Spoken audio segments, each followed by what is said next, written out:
Open your mind and come with us down into the murky waters where most would never dare to go. Down into the cold, dark abyss. It's time for us to explore as we shine a light on the true horror folklore of Grimm fairy tales. We will expose the true dark, disturbing children tales and their twisted morals. Hello, PHS crew. We have a new Grimm Brothers fairy tale for you. And as you can see from the title, we are going to be retelling the story of Cinderella. And after that, we will do a deep dive of her story to analyze the story's dark and twisted morals. So grab your drinks and snacks, sit back and relax as we explore Cinderella's heartbreaking story.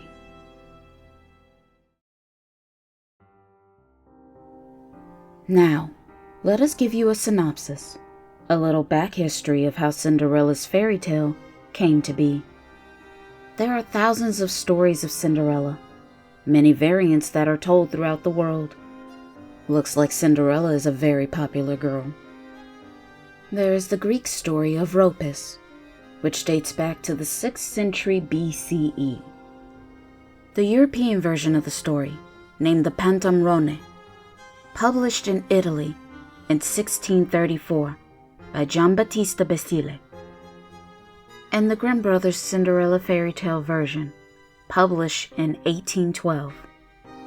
All these stories are different, but in each of these stories, the young girl marries the prince. Of course, we are visiting the Grimm Brothers version, a dark, disturbing, twisted, malevolent folk tale that Disney popularized it for children. In the Grimm Brothers fairy tale Cinderella, it is a victim of mental abuse from her wicked stepmother and her envious stepsisters. They treated her cruelly and poorly. In their minds, they felt like this is what she deserved. The wicked stepmother turned Cinderella into the stepsister's maid, making her life a living hell. Cinderella had to do all the chores, working hard to try and please her stepmother and stepsisters every day, but to no prevail. You could pretty much say Cinderella became their slave, but we all know how the story ends. Cinderella will be the one who marries the prince. But stay till the end, when we analyze what the Grimm brothers want the reader to learn. From Cinderella's sad beginning to her happy ending.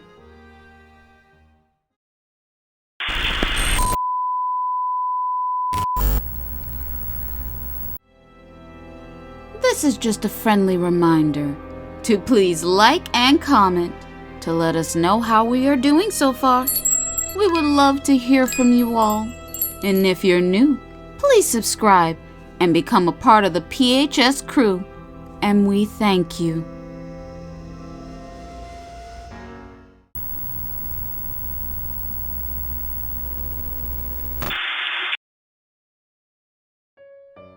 Cinderella's fairy tale starts off with her mother on her deathbed.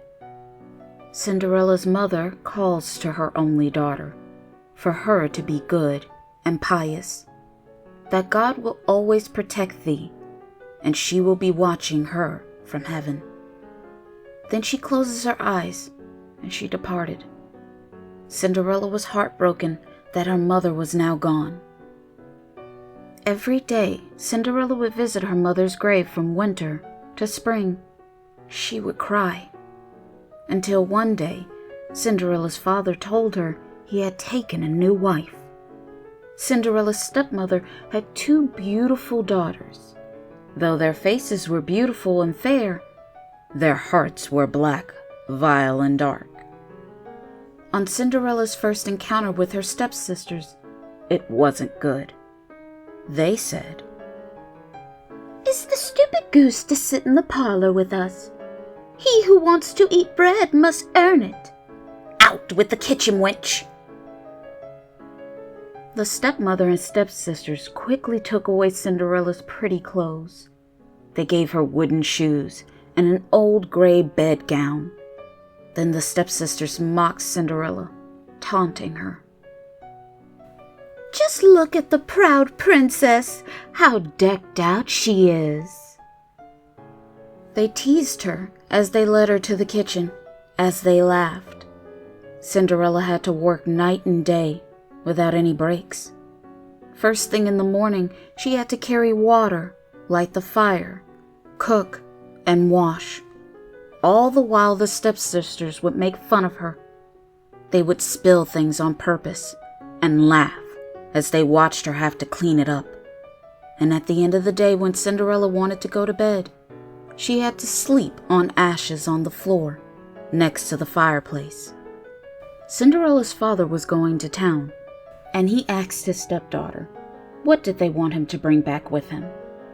"They want new fancy dresses and pearl necklaces." Then he asked Cinderella what she wanted. She said, "Father, break off for me the first branch that knocked off your hat."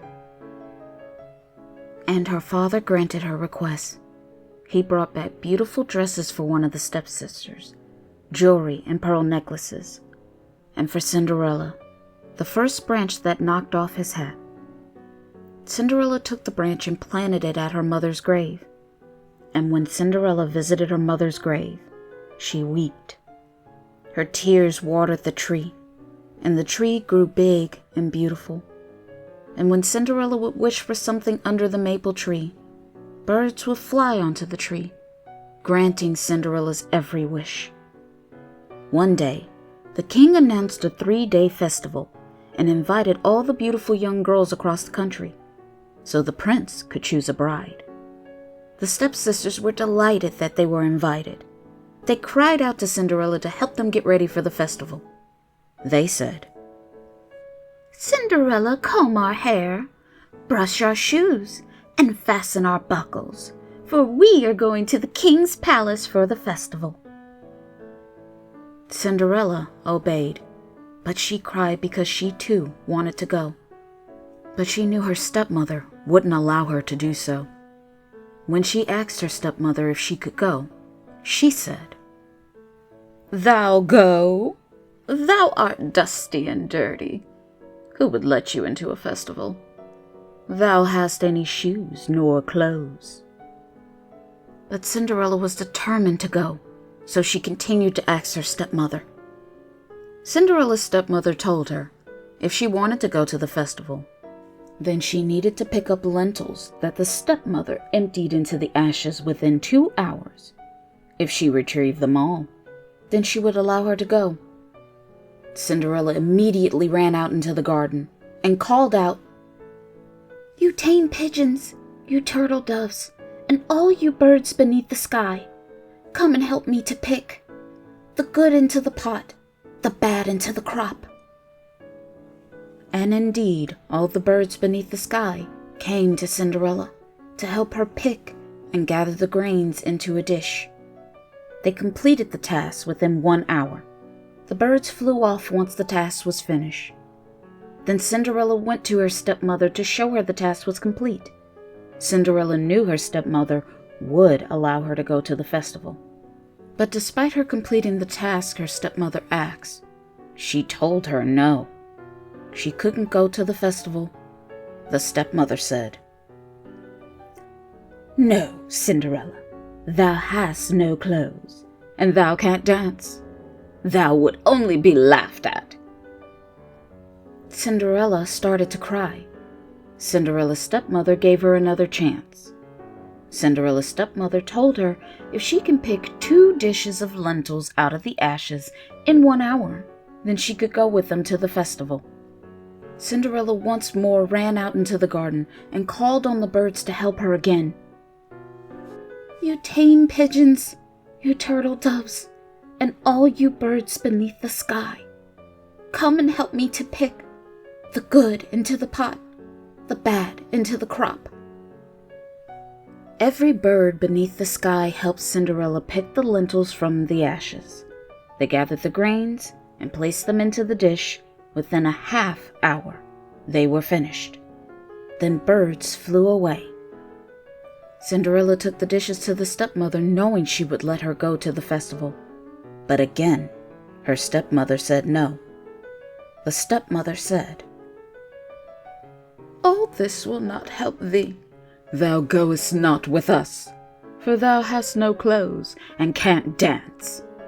We should be ashamed of thee." Then she turned her back on Cinderella and walked away with her 2 proud daughters, leaving Cinderella in despair, sad and upset.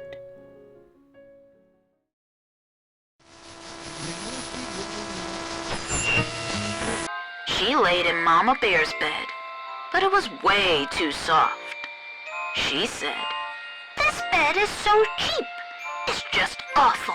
My God." Then she lay down in Baby Bear's bed. It wasn't too hard, nor too soft. It was just right. And just like that, she was out like a light.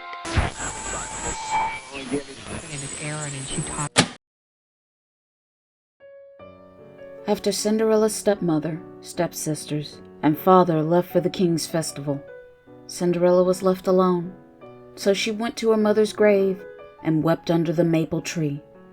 Then she said, "Shiver and quiver, little tree. Silver and gold throw down over me."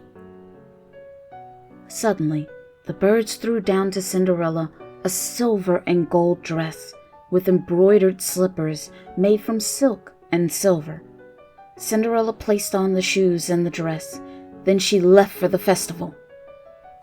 When Cinderella arrived at the festival, no one knew who she was, not even her stepmother, stepsisters, and father. They thought she was a princess from a foreign country. They didn't recognize her. She looked so beautiful. When the prince asked Cinderella to dance, he wouldn't let anyone dance with her. He held on to her hand, and if anyone did ask Cinderella to dance, the prince would tell them, "She's my partner." Cinderella and the prince danced late into the night, and when Cinderella was ready to leave, the prince wanted to take her home. But of course, Cinderella didn't want him to go, so she escaped and ran into a pigeon's house. But when they searched the pigeon's house, Cinderella was nowhere to be found. When Cinderella's parents and stepsisters came home, Cinderella was lying there on the ashes in her gray gown on the floor. They didn't know she was the princess dancing with the prince all night long. The second day of the festival, Cinderella returned back to the tree and said, "Shiver and quiver, little tree. Silver and gold throw down over me." And the birds threw down a dress to Cinderella that was more stunning with nicer looking shoes than before. Cinderella put on the shoes and dress, then she left for the festival. When she arrived, the prince was there, and he danced with only her again, telling anyone who approached she was his partner. They danced together all night long, and once again, when it was time for Cinderella to go home, the prince wanted to go along. But Cinderella escaped again. She climbed up a pear tree, and this time she hid in between the branches in the pear tree. They searched the tree, but Cinderella wasn't there. She had made it home once more, before her parents and stepsisters made it home. They still didn't have any idea that Cinderella was there. On the final day of the festival, again, Cinderella went to the tree after her parents and stepsisters left. She went back to the maple, and she said, "Shiver and quiver, little tree. Silver and gold throw down over me." And a bird threw down the most astonishing-looking dress and gold slippers. Cinderella placed the shoes and dress on and left for the festival, where the prince was waiting for her once again. He took her hand and they started to dance. And again, if someone else approached Cinderella to dance, the prince would tell them, "She is my partner." They danced all night long, until it was time for Cinderella to go home. And again, the prince wanted to take her home. But Cinderella didn't want him to go with her, so she escaped again. But this time, The prince had his staff cover the stairs with pitch. It was very sticky. So, when Cinderella left this time, her golden shoe was left behind. Now the prince had her golden shoe, and he searched for the maiden it belonged to. When the prince arrived at Cinderella's home, the first stepsisters tried the golden slippers on. But the first stepsisters couldn't get the small shoe to fit because of her toe. Wicked stepmother gave her daughter a knife and told her to cut it off. She said, "When thou queen, thou wilt have no more need to go on foot." So she did what her mother said, and she cut off her toe. Now the shoe fitted. Then the prince took her on his horse as his bride. But as they passed by the maple tree and Cinderella's mother's grave, there were 2 pigeons sitting there, and they cried, "Turn and peep, turn and peep. There's blood within the shoe. The shoe, it is too small for her. The true bride waits for you." The prince looked at the stepsister's foot, and he saw blood streaming out of the shoe. He then turned around and took her back home. Then he gave the shoe to the second stepsister to try on. She was able to slip the shoe over her toes, but her heel was too long. The wicked stepmother gave her a knife and told her to cut part of her heel off. She said, "When thou queen, thou wilt have no more need to go on foot." So she also did what her mother told her to, and she cut off a part of her heel. Now the shoe fitted. Then the prince took her on his horse as his bride. But as they passed the maple tree and Cinderella's mother's grave, the 2 pigeons sitting there cried, "Turn and peep, turn and peep. There's blood within the shoe. The shoe, it is too small for her. The true bride waits for you." The prince looked at the stepsister's foot, and he saw blood streaming out of the shoe. He then turned around and took her back home. The prince asked the parent if they had another daughter, and they both told the prince no. Cinderella's father said, "Except for a kitchen wench from my late wife that she left behind, it's not possible she could be your bride." But the prince told them to send her to him. The stepmother said no. "She is dirty. We can't show her off." But he insisted. Cinderella washed her hands and face to make them clean. Then she went and bowed down to the prince. He gave her the golden shoe, and she sat on the stool. And she drew her foot out of the wooden shoe and slipped on the golden shoe. And the shoe fitted her like a glove. That is when the prince recognized Cinderella, and he knew she was the one. The stepmother and stepsisters were enraged and upset, but it didn't matter, because Cinderella rode off with the prince, and when they rode by Cinderella's mother's grave and the maple tree, the 2 pigeons cried, "Turn and peep, turn and peep. No blood is in the shoe. The shoe is not too small for her. The true bride rides with you." Then the 2 birds flew and landed on Cinderella's shoulders, where they stayed. And when it was Cinderella's wedding day, the stepsisters tried to win favor to be in Cinderella's good grace. But the 2 pigeons made them pay. They plucked out their eyes, causing them to go blind, and they lived that way for the rest of their wicked, wretched lives. The end. Let's take a moment to dive into Cinderella's story. It's a lot to unpack here.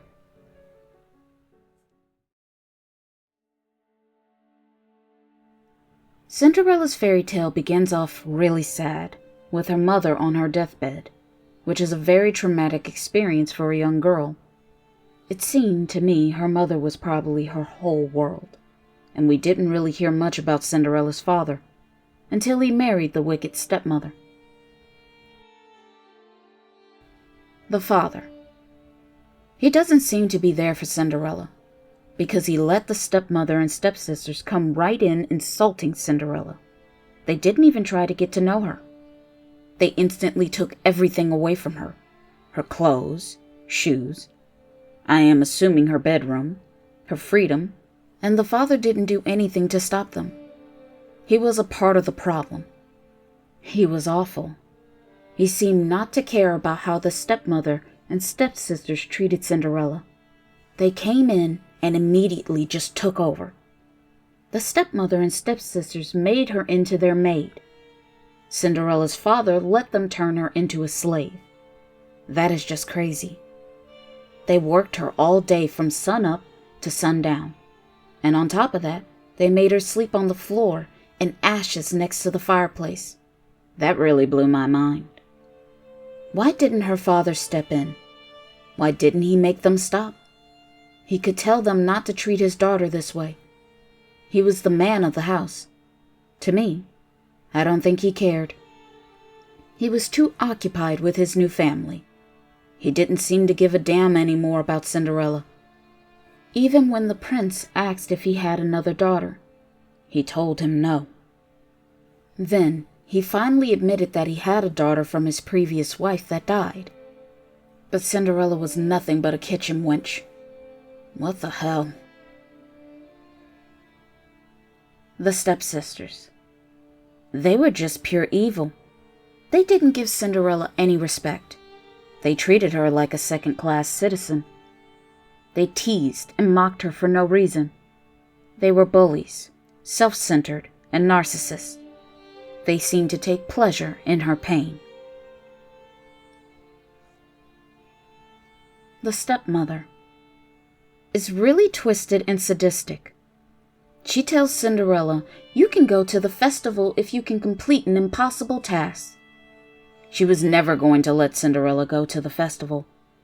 And when Cinderella completed the task, and she told her no, because of her dirty clothes, and she couldn't dance, she then turned her back on her and walked with the stepsisters like they were superior. That was mean and cold, just leaving Cinderella feeling less than. But she proved she didn't care about her daughters too. What mother could hand a knife to her daughters to maim themselves? To tell them to cut off their toe and heel to trick the prince into marrying one of them? That is really sick and twisted. But they all got what they deserved in the end. Cinderella's father lost his daughter forever. The stepsisters are now blind and crippled. And the stepmother didn't get the satisfaction of her daughters marrying the prince. Plus, as a bonus, she now has to take care of her daughters as long as they live. I believe the moral of the story is, you reap what you sow. You should always treat people with respect, because when karma catches up with you, it will blind your daughters and cripple them from bad advice, so they can't walk. Now, tell us what you think is the moral of this story. Let us know in the comments below. If you enjoyed this story, please like, comment, and share. And if you're new, then please subscribe and become a part of the PHS crew. And we will see you in our next video. Till next time.